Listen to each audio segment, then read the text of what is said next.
நினைக்கிறேன். வாங்கிருந்தேன் சார், வாங்கிருந்தேன் சார். எப்படி இருக்கு மெடிசன்ஸ் ரிசல்ட்? ஆடி எதனா சொல்ல முடியுமா? சார் ரிசல்ட் பத்தி பிரச்சனை இல்லை சார். ரிசல்ட்லாம் நல்லாவே இருக்கு சார். நான் அந்த இடையில அந்த மருந்து வாங்கி போடாம ரிசல்ட்லாம் நல்லாவே இருக்கு. ஒன்றும் பிரச்சனை இல்லை. எந்த ஒரு பக்க விளைவும் இல்லை.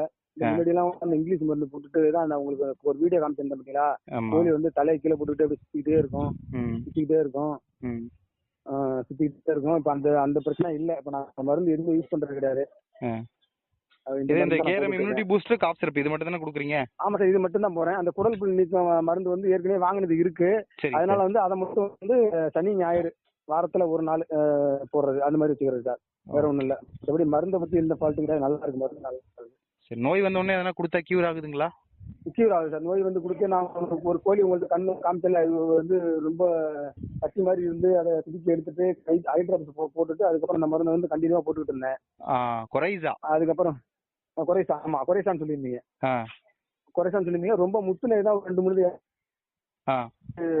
2 மருந்து கொஞ்சம் மருந்து போட்டு கொஞ்சம் தனியாவே பில்லர்ல வந்து 2 2 ml இது மாதிரி போட்டு நான் ஓரளவு ரெக்கவர் ஆயிடுச்சு.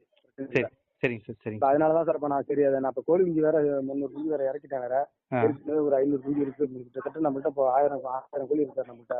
Super super sir. அதனாலதான் சார் நான் ஏதாவது ஒன்று ஆயிடுச்சுன்னா என்ன பண்றது அப்படின்னு தான் நான் இப்ப மருந்து வாங்கணும்னு ரொம்ப நாளாவே நினைச்சிட்டே இருந்து சித்திரம் மறந்துட்டேன்.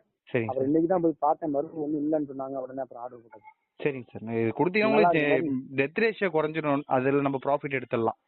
கண்டிப்பா சார், கண்டிப்பா சார். நமக்கு வந்து அது மருந்து போடாம விட்டுட்டு ஏதாச்சும் ஒரு கோழிக்கு ஒரு டிசீஸ் வந்துச்சுனாலே அப்படியே ஆட்டோமேட்டிக் எல்லாத்துக்கும் பரவிடுது. அப்படியே கொத்தா போயிடுது. நான் தான் சொன்னேன் உங்கள்கிட்ட, ஒரு வாட்டி 250 குஞ்சு இறக்கி ஒரு குஞ்சு கூட கவுண்ட் பண்ண முடியல என்னால. அப்படியே போயிடுச்சு. அதுக்கப்புறம் தான் அந்த மருந்தை நான் அந்த இதுல உங்களோட இதுல அந்த குரூப்ல இருக்கிறதுனால அதை போட்டு பார்த்துட்டு தான் அதுக்கப்புறம் சரி இந்த மருந்தை ட்ரை பண்ணி பார்ப்போம் நல்லா இருக்கா என்னன்னு பார்த்துட்டு தான்